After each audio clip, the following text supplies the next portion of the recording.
गोविन्दं परमानन्दं सद्गुरुं प्रणतोऽस्म्यहम्।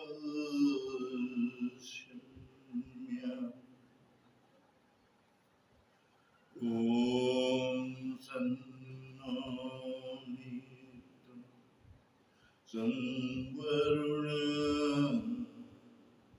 सन्नो भवतर्यमः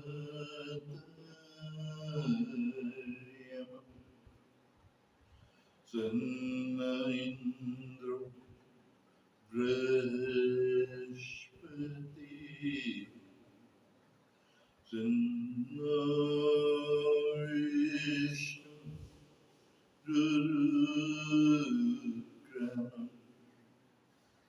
नमो ब्रह्मणे नमस्ते वाय त्वमेव प्रत्यक्षं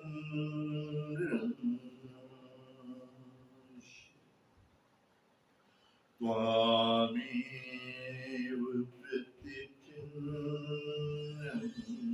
वदिष्यामि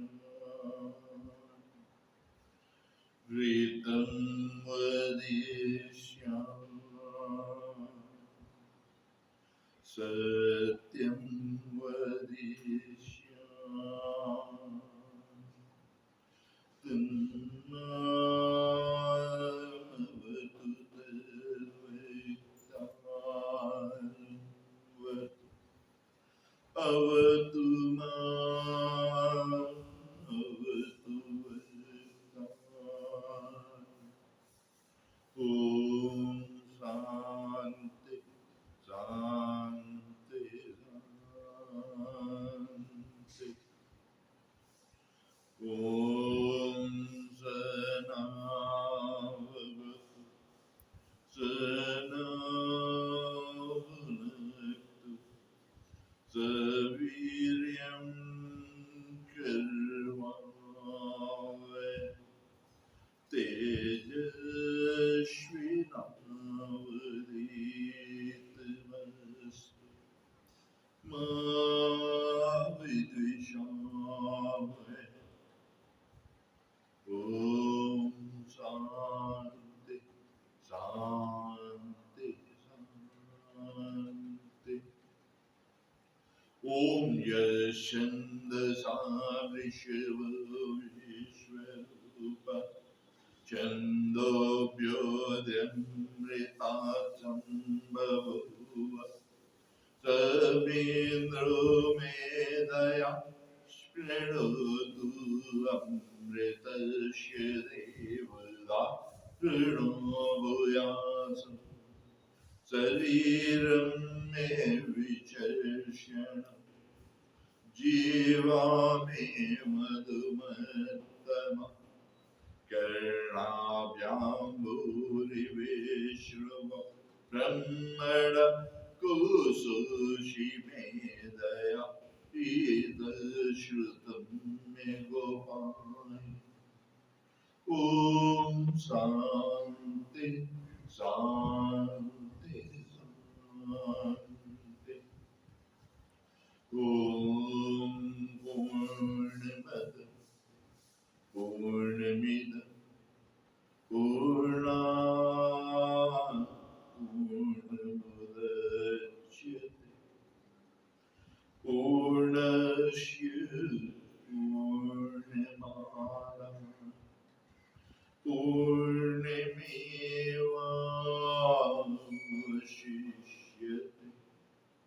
ॐ शान्ति शान्ति शान्ति। ॐ नमः पार्वतीपते हर हर महादेव।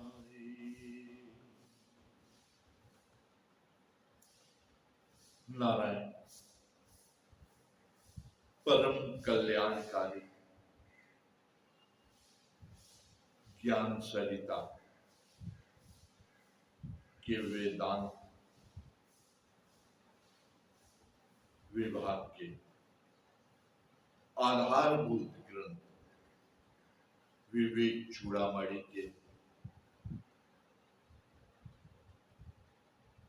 23वें श्लोक में आचार्य जी परम कल्याणकारी ज्ञान प्रकाशित करते हैं और कहते हैं श्वलक्षणीयतास्थं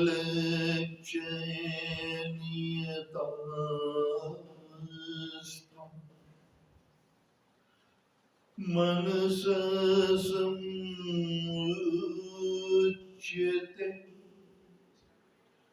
विषयेभ्यः परावर्तितं स्थापनं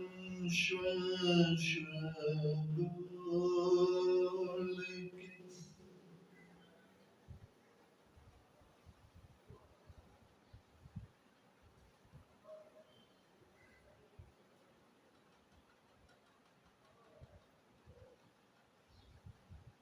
नारायण आचार्य कह रहे कि स्वलक्षणीयतावस्था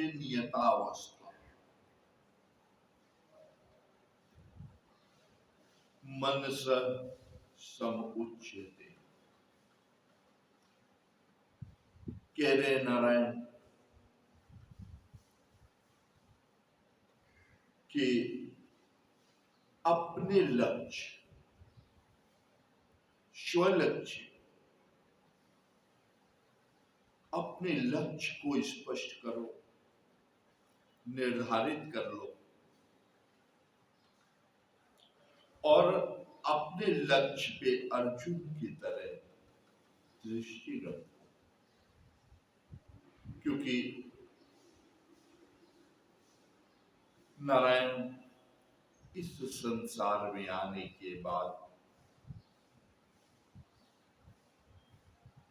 जीव का परम कल्याण यही है कि वो अपने को देखे, अपने लक्ष्य को निर्धारित करे। और नारायण जब अपना लक्ष्य परमात्मा प्राप्ति है, परमात्मा बोध है, तो कह रहे हैं कि अपने लक्ष्य को अर्जुन की तरह, जैसे एक बार गुरु द्रोण कौरव और पांडव को ज्ञान दे रहे थे, देने के बाद उन्होंने परीक्षा लेने के लिए एक वृक्ष के ऊपर एक काठ का लकड़ी का पक्षी बड़ा सा बना करके स्थापित कराया और सारे के सारे राजकुमारों को उन्होंने धनुष बाण दिया। कहा तुम्हें उस पक्षी की आंख में निशाना लगाना है, तैयार हो जाओ। नारायण सारे के सारे राजकुमार तैयार हो गए तो आचार्य द्रोण एक के बाद एक के पास जाते और पूछते कि तुम्हें अब निशाना लगाना है, तुम्हें दिख रहा है? तो कोई विद्यार्थी कहता आचार्य जी आज्ञा दीजिए, मुझे सब दिख रहा है, मुझे पूरा बाग दिख रहा है, बाग में वो पेड़ है, पेड़ के ऊपर पक्षी है और उस पक्षी की आंख में मुझे निशाना लगाना है, मुझे सब दिख रहा है। आचार्य पहुंचते हैं नारायण कहां? अर्जुन के पास और अर्जुन से पूछते कि अर्जुन लक्ष्य तुम्हें दिख रहा है? तो अर्जुन कहता है कि आचार्य जी बस आप आज्ञा दीजिए, मुझे इस समय सिर्फ और सिर्फ पक्षी की आंख दिखाई दे रही। तो यही है नारायण आचार्य जी कह रहे हैं कि स्वलक्ष्य अगर जीवन को सफल बनाना है तो अर्जुन बनो।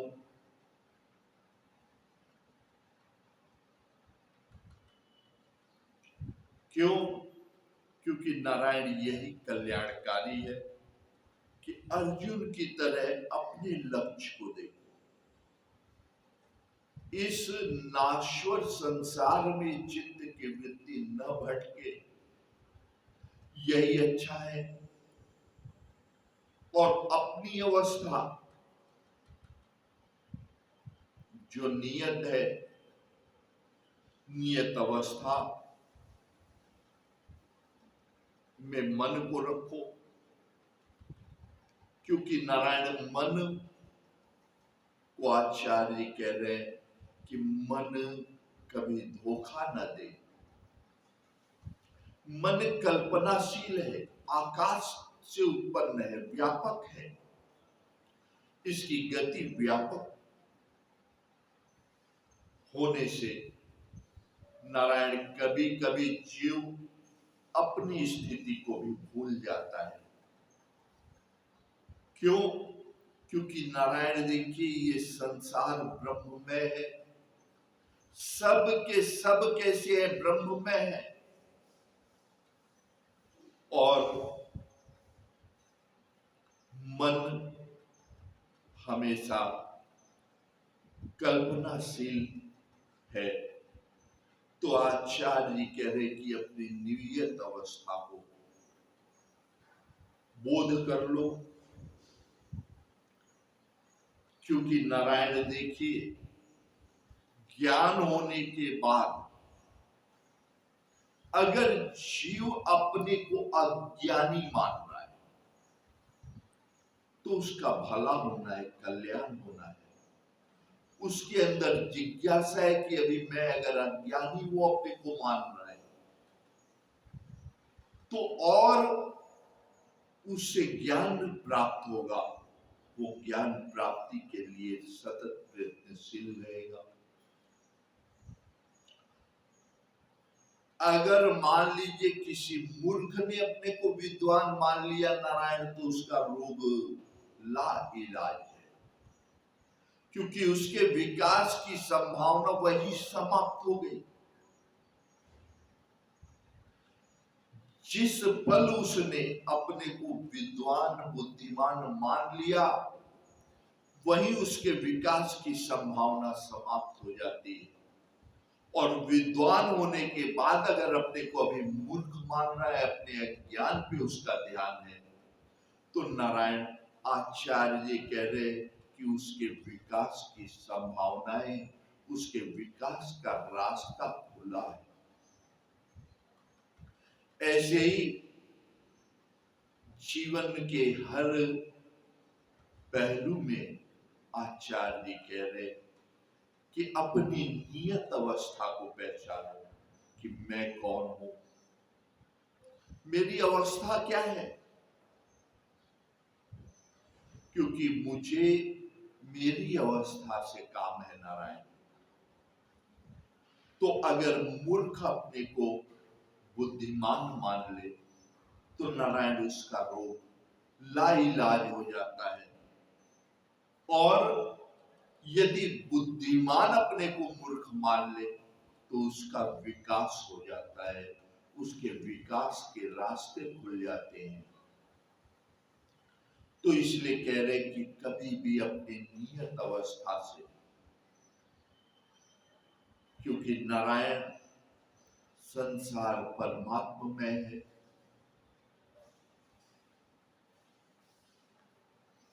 और परमात्मा में होने की वजह से ये सत्य का स्वरूप है। और जो जिस योग्य है उसको वैसा परमात्मा देता ही है। और अपनी अवस्था नारायण जिसको न बोध हो तो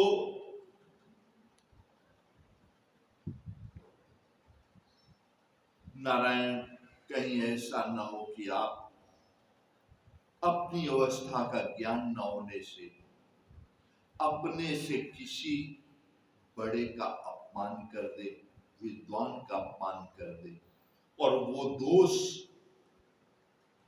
लगे, क्योंकि मन लोभ में नारायण अज्ञान की तरफ न ले जाए, क्योंकि अज्ञान में जीने वाला जीव जिसे खुद का बोध नहीं कि मैं अभी क्या हूं, और नारायण उसे लोभ, वो अपेक्षा ज्यादा करने लगता है और इससे उसका पतन ही होता है, कभी उत्थान होने की संभावना नहीं है। तो इसलिए आचार्य जी कह रहे कि अपने मन का समन कर लो। रहीमन हीरा कब कहे कि लाख टका मोर मोल। हीरा ये कभी नहीं कहता कि उसका कितना महत्व है। हीरे के महत्व को जौहरी पहचानता है नारायण, या राजस तत्व प्रधान। रत्न की कीमत नहीं होती, वो धारण करने वाले के सामर्थ्य पे है। इसलिए ये हमेशा स्मरण करना चाहिए कि मैं कौन हूं, मेरी अवस्था क्या है, अभी मेरे ज्ञान की परिपक्वता क्या है, और अपने लक्ष्य को ध्यान में रख करके नारायण, क्योंकि ये अविद्या का संसार है, नाश्वर संसार है, और इसमें मन लोभ की तरफ लेके भागता है। तो आचार्य कह रहे हैं कि इसलिए क्या करो, अपने मन को समन कर लो, संसार में उसका भटकना रुक जाएगा। और जब मन संसार में भटकना छोड़ देगा, मन परमात्मा में लग गया नारायण, तो कह रहे कि अपने लक्ष्य की तरफ जीव के बढ़ने की गति तीव्र हो जाती है। विषेभ्य परावर्त्य क्या है कि कर्मेंद्रिय नारायण, विषय कर्मेंद्रिय और ज्ञानेंद्रियों का विषय होता है। कर्मेंद्रिय तो नारायण वो अपने विषय की तरफ खींचेगी, ज्ञानेंद्रिय अपने विषय को प्रतिपादित करती है। अब नारायण ये दोनों ही बार बार अपने अपने विषय की तरफ खींचते हैं। नारायण कह रहे हैं कि इसको अपने विषय से मोड़ दो। अब नारायण कर्मेंद्रिय हाथ, नारायण आवश्यकता पड़ने पे हाथ का भी उपयोग करना पड़ता है, पैर का भी उपयोग करना पड़ता है। तो ये अपने अपने विषय में प्रवृत्त होंगे, अपने अपने विषय की तरफ खींचेंगे। ज्ञानेंद्रियों में जीवा है,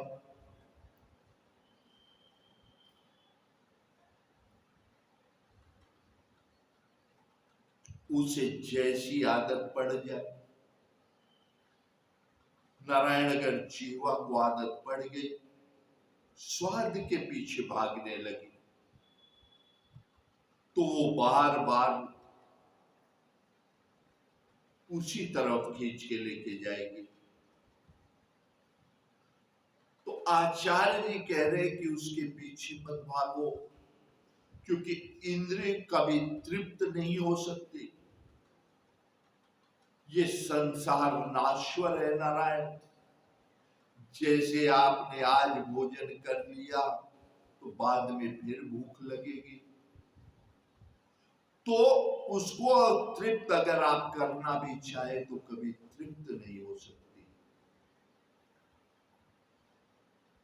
ऐसा कभी हुआ ही नहीं, ऐसा कोई भोज्य पदार्थ नहीं है कि आप एक बार खा लीजिए तो दोबारा फिर भूख न लगे। तो आचार्य जी कह रहे नारायण ये सब के सब क्या है, इसी संसार के भ्रम है, और खींच खींच के बार बार वो अपनी तरफ प्रवृत्त करते हैं। नारायण जैसे देखिए सवेरे बाल भोग किए,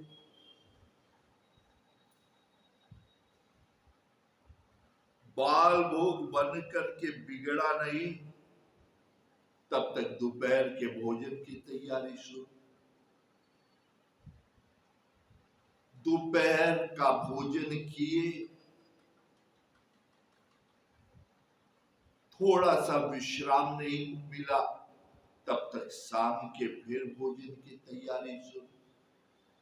पूरा दिन निकल गया खाली उदर के भरण पोषण के चक्कर में,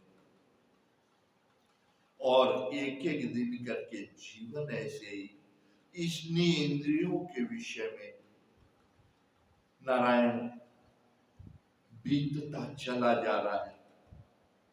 आचार्य जी कह रहे कि नारायण अगर इन इंद्रियों के ही चक्कर में पड़े रहे, इन विषयों में पड़े रहे, तो ये तो बार बार तुम्हें खींचेंगे। पानी एक बार पी लिए, फिर बाद में प्यास लगेगी। भोजन कर लिए, बाद में फिर भूख लगेगी। तो नारायण ये जितना है, हाँ, संसार के अंदर वृत्ति जब तक ये अविद्या में है, तब तक विषय नाना प्रकार के रूप में आकर के बारंबार उलझाते रहेंगे। तो आचार्य जी कह रहे क्या करो, स्थापित कर दो। नारायण इन विषयों को, क्योंकि ये इंद्रिय का विषय है, कर्म इंद्रियां, ज्ञान इंद्रियां अपनी अपने विषय में प्रवृत्त करती हैं, तो आचार्य जी कह रहे कि उनको स्थापित कर दो, स्थिर कर दो। स्व बोल के जो विषय जहां से उत्पन्न हो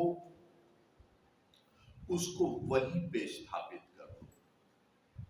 आचार्य जी कह रहे हैं कि यही सबसे बड़ा संसार में कल्याणकारी ज्ञान है, क्योंकि ये इंद्रियां जो हैं, कर्म इंद्रिय और ज्ञान इंद्रिय, आचार्य कह रहे कि इन सब का अपना अपना विषय, और ये बारंबार क्या करती है, अपने विषय में बलात् खींच लेती है।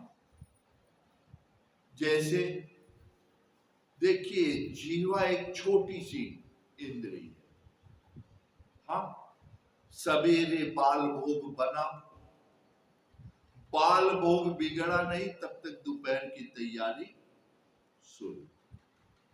दोपहर में भोजन किए, थोड़ा विश्राम नहीं हुआ, तब तक शाम की तैयारी शुरू। नारायण 12 घंटे का दिन और किसमें निकल गया, खाली पेट के चक्कर। पेट ना होता तो किसी से भेंट ना हो, हाँ? लेकिन पूरा दिन तो आपका चला गया, अब पेट ही रहेगा तो बाकी क्या होगा। तो आचार्य जी कह रहे हैं कि यही हाल इन इंद्रियों का है। अभी पानी आपने पिया, फिर प्यास लगनी है, भोजन आपने किया, फिर भूख लगनी है। तो आचार्य जी कह रहे हैं कि देख भाई, इसी चक्कर में, इंद्रियों के विषय में ही ये जीवन ऐसे ही व्यर्थ हो जाता है। ये नारायण जो इंद्रियां हैं ऐसे ही भटकाती रहती है। हाँ, और भटकाते भटकाते क्या कर रहे हैं आचार्य जी की पूरा जीवन ही निकल जाता है। जीव अपना कल्याण सोच ही नहीं पाता कि हम यहां आए काहे थे। तो कह रहे हैं कि क्या करो, इन विषयों का स्थापन करो। हाँ? जैसे जीवा है, जीवा का विषय क्या है, उसको नाना प्रकार के रस, अरे चाहे खट्टा खाइए चाहे मीठा खाइए, खाली कंठ तक ही ना, स्वाद खाली आपकी जीवा बता सकती है, पेट में जाने के बाद ना खट्टा ना मीठा। तो कह रहे हैं कि ऐसे ही सारी इंद्रियों का हाल है। तो आचार्य जी कह रहे हैं कि उनका विषय क्या करो, उन्हीं में स्थापित करो।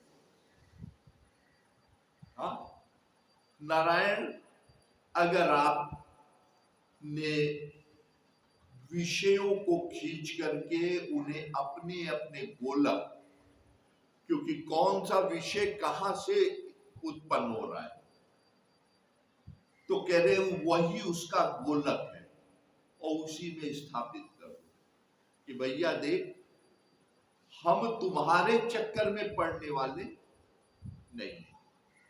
सादा भोजन, उच्च विचार, संयम बरतो, रहोदा।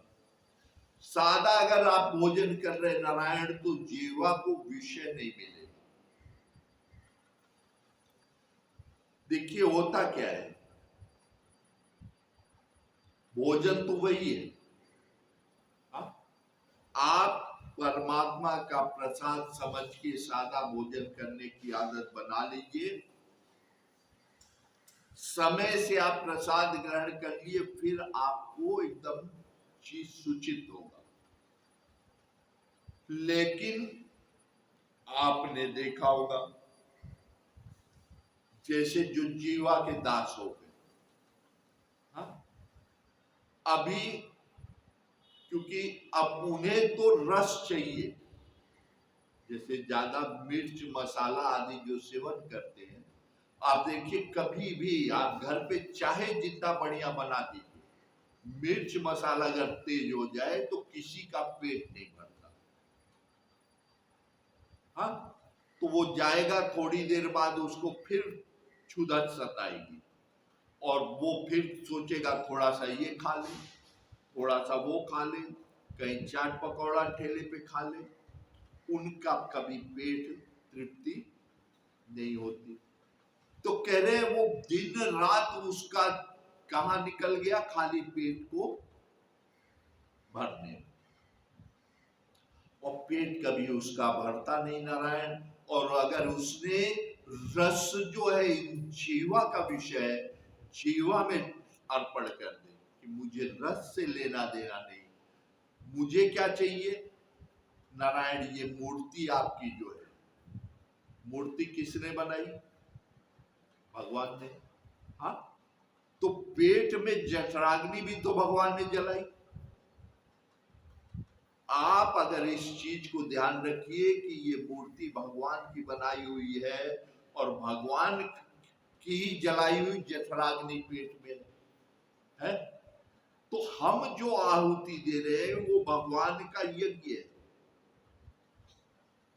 आप जो भोजन कर रहे हैं वो भगवान के बनाए यज्ञ कुंड में आप आहुति दे रहे हैं भगवान के पोषण के लिए, तब भी पेट में वही जाएगा। और नाना प्रकार का रस बनाइए और खूब खाइए तो जा तो पेट में रहा है।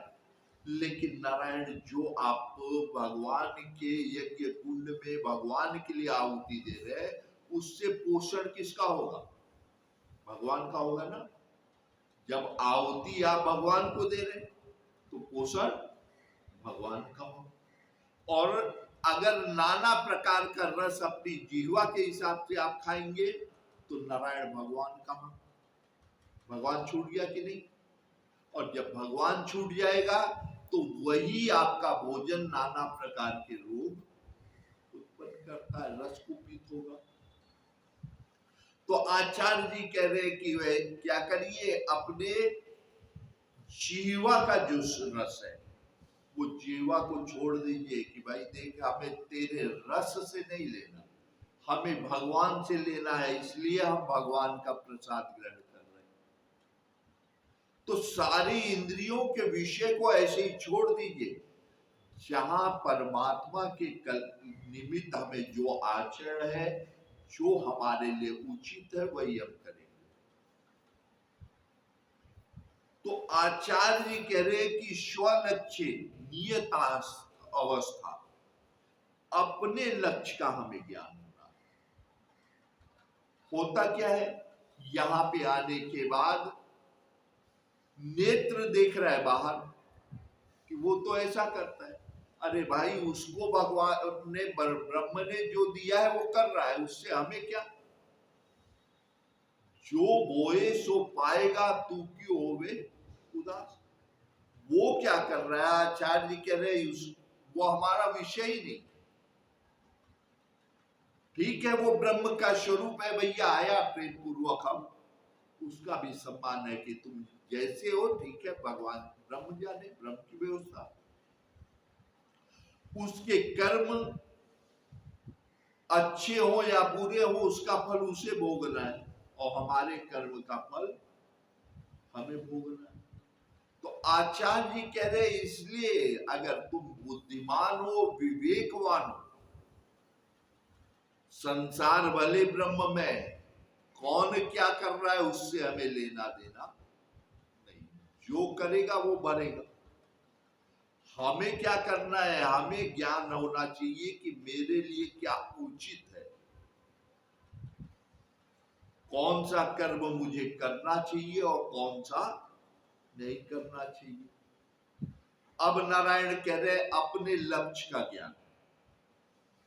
हमें क्या करना है, अपने लक्ष्य का ज्ञान करना है। और अपने लक्ष्य का ज्ञान करके नियतावस्था, अपनी अवस्था। क्यों? क्योंकि नारायण देखिए ये मन कैसा है, व्यापक है ना। अब मान लीजिए किसी का विवाह हो गया, अब वो मांग में सिंदूर पहन लिया, अब उसका देख के कोई अपना सिर फोड़ ले तो उससे वो सुहागन तो होगा नहीं। हाँ? उसका विवाह, उसका कन्यादान हुआ, वो सिंदूर धारण किए।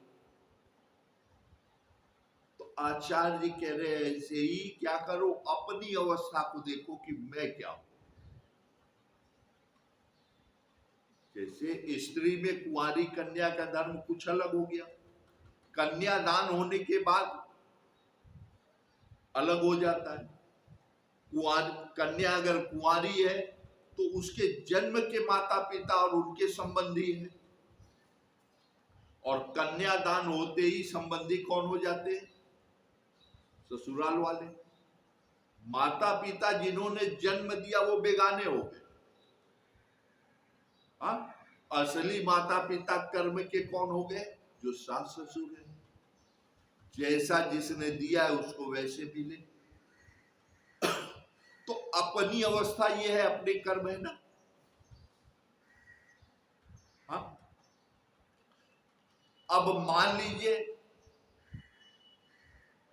आपने देखा होगा अपना बेटा जिद्दी भी हो सकता है, अच्छा भी हो सकता है, खराब भी हो सकता है, उसको कोई छोड़ पाता है कहीं? तो जब अपने बेटे को नहीं छोड़ सकते तो सास ससुर का अपमान कैसे कर सकते? वो भी तो आपके ही दिए गए मिले हैं ना, तो उनके अपमान का दोष लगेगा कि नहीं? लगेगा ना। तो आचार्य जी कह रहे यही अपनी अवस्था है। हमें जो मिले हैं यहां, हाँ, हमने जो दिया वही हमारे कर्म हमारे सामने। तो आप उसको छोड़ के भी मत भागिए। क्यों? ये मेरी अवस्था है, मेरे पूर्व जन्म के जो संस्कार हैं वो मेरे सामने खड़े हैं। तो इसके लिए क्या करें? अपने मन को आप समन कर लीजिए।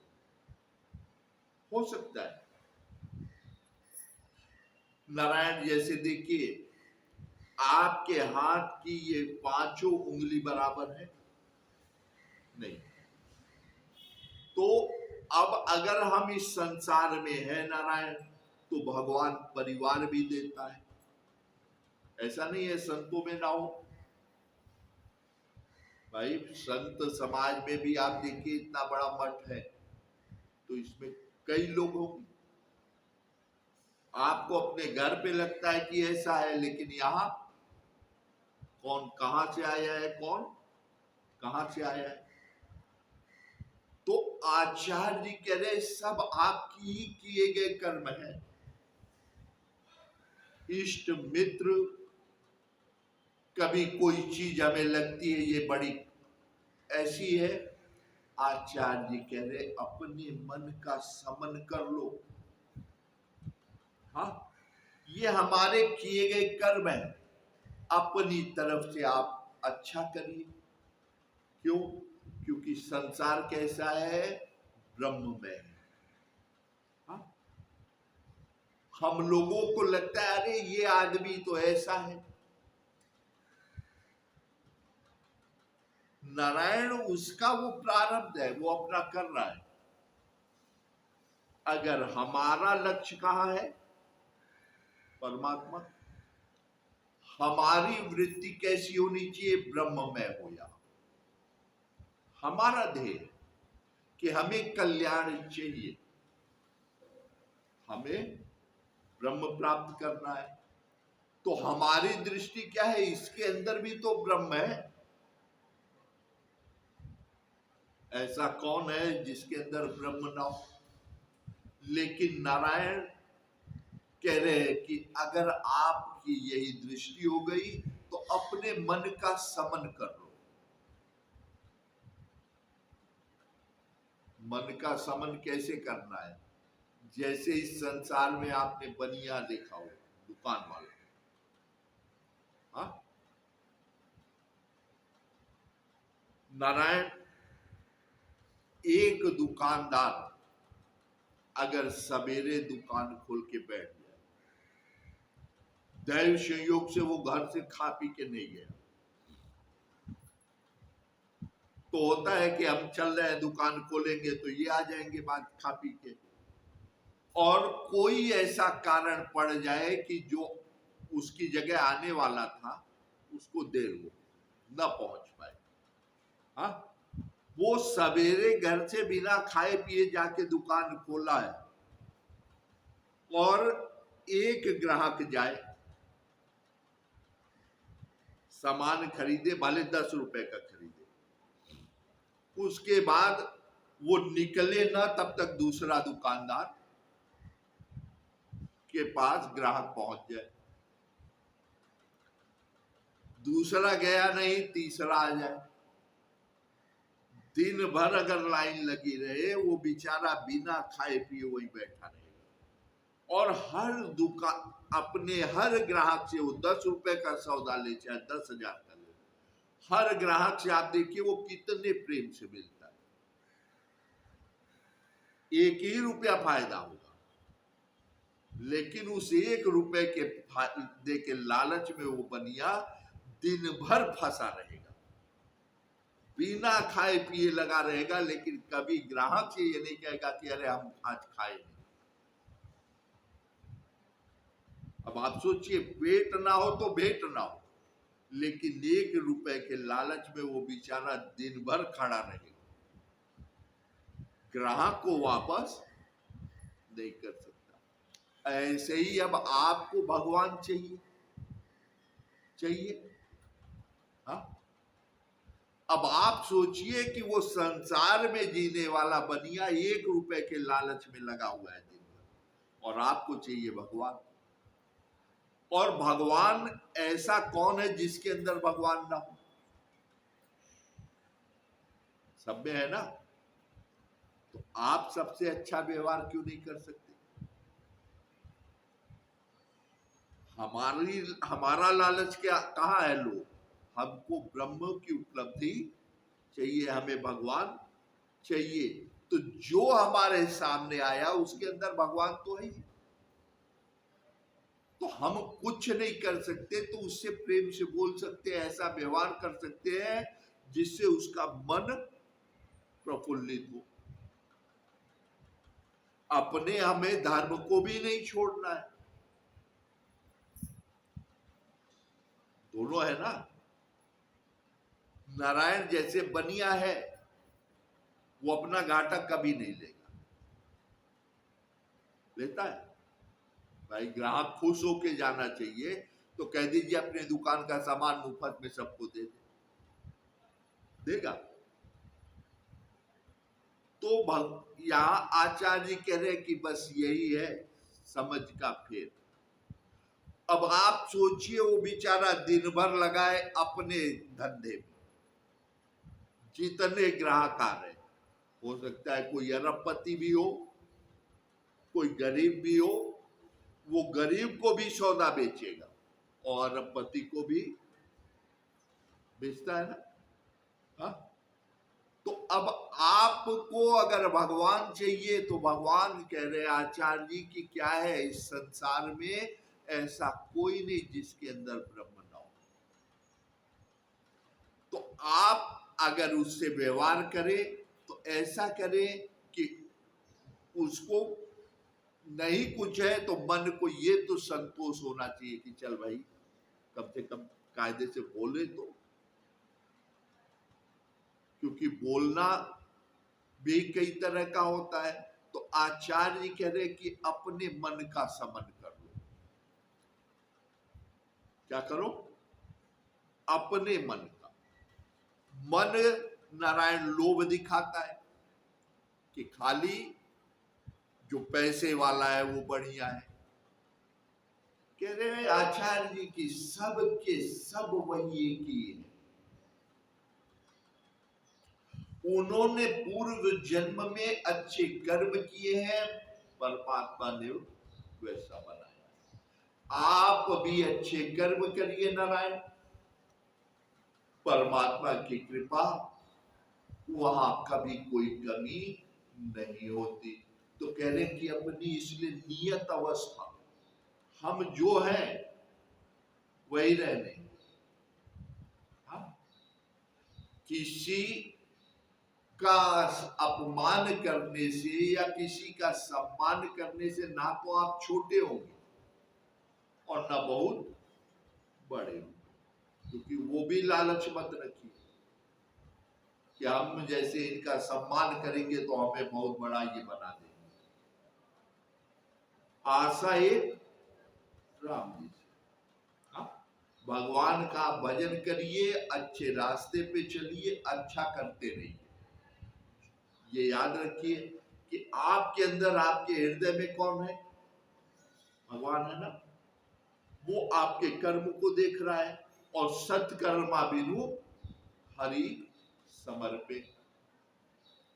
आप अच्छे कर्म करते हुए भगवान की प्राप्ति, अपना लक्ष्य हमारा क्या है? हमें भगवान को स्पष्ट करना है। ठीक? तो अब होता क्या है, देखिए, जैसे एक बार अयोध्या में जब राम जी रावण का वध करके पहुंचे, अयोध्या में, तो राज तिलक हुआ। राज तिलक के बाद राम जी ने क्या कहा कि भाई आप लोगों ने मेरी बहुत मदद की। सबको बुलाए, वानरी सेना और सबको, तो बुला के कहे आप लोगों ने मेरी बहुत मदद की, आपके सहयोग से मैं भाई युद्ध भी जीत गया, राज तिलक भी हो गया, लेकिन आप लोगों का भी परिवार है, इसलिए अब आप लोग अपने अपने घर जाए। तो सब तो अपना तैयार होके, हनुमान जी ने कहा प्रभु मेरे तो माता पिता सखा भाई बंधु जो सब जो आप ही है, हम कहा जाए। ठीक है कोई बात नहीं। बाकी लोगों की विदाई होने लगी, सब लाइन से आके खड़े हो गए। हाँ? तो राम जी उस समय जब सिंहासन पे बैठे तो उनके गले में बड़ी सुंदर बहुत अच्छी मोती की माला थी। अब जब सबकी विदाई के लिए लाइन सब लगाए तो जिसकी निगाह मोती के माला पे पड़े तो यही सोचे इतनी सुंदर मोती की माला है, भगवान हमको दे देते तो अच्छा, और कुछ न दे, यही मोती की माला हमें राम जी दे दे। एक अनार 100 बीमार, माला एक और चाहने वाले कई, और राम जी तो सबके अंतर्यामी का जान रहे, वो समझ गए। तो कहे अब किसको दे और किसको ना दे, भाई सबके सब तो हमारे प्रिय है। तो उन्होंने कहा अरे हनुमान कहाँ है, सब लाइन लगाए हैं और कई लोगों के मन में ये है कि ये मोती की माला हमें ही दे। तो राम जी ने कहा अरे हनुमान जी कहाँ है भाई। हनुमान जी तुरंत हाजिर, हाँ प्रभु। राम जी ने वो मोती की माला निकाली और हनुमान जी को पकड़ा दी, ये हमारी तरफ से तुम रख। सब इधर लाइन लगाए हैं, विदाई हो रही है और हनुमान जी अपना इधर बैठ गए। वो मोती की माला तोड़े और उसमें से एक एक मोती निकालते, दांत से तोड़ते, उलट पुलट के देखते और उठा के फेंक देते। अब नारायण उस माला के लिए जिनकी जान निकल रही थी कि भगवान ये माला दे तो हमें दे दे, और वो माला टूट के उनके चरणों में जाके मोती गिर रहा। अब आप सोच सकते हैं बेचारों की जान निकलने लगी, नहीं रहा गया। अंत में बोल दिए कि अरे महाराज बंदर के लिए आभूषण थोड़ी होता है।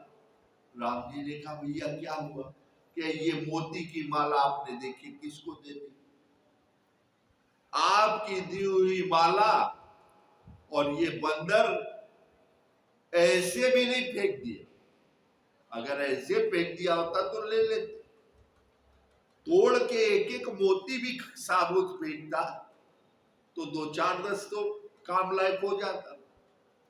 और ये देखिए बंदर आपकी दी हुई माला का कितना अपमान कर रहा है, एक एक मोती तोड़ करके तब फेंक रहा है। आपने किसको आभूषण दे दिया। अरे राम जी ने कहा हनुमान ये क्या कर रहे, ये कितने कीमती मोती हैं और तुम इन्हें तोड़ दे रहे। नारायण हनुमान जी ने कहा प्रभु मैं तोड़ नहीं रहा और ये मोती एक भी कीमती नहीं, मैं तो देख रहा हूं इसमें आप हैं कि नहीं। जिस मोती में आप होंगे वो मोती मैं रख लूंगा, बाकी फेंक दे रहा हूं, कचरा जुटा के क्या करूं। तो उन्होंने कहा तब तूने अपना ये तन क्यों रखा है। तो चीर के छाती अपनी बोले पवन सुत हनुमान, मेरे मन में राम, मेरे तन में राम, मेरे रोम रोम में राम ही राम। छाती चीरे तो उसमें भी राम जानकी। अब आप सोचिए जिस राम को दुनिया जय श्री राम करती है, वो बेचारे सिंहासन पे बैठे एक राम, और उनके सामने हनुमान जी के मन में भी राम, तन में भी राम और रोम रोम में। अब कितने राम हनुमान जी में।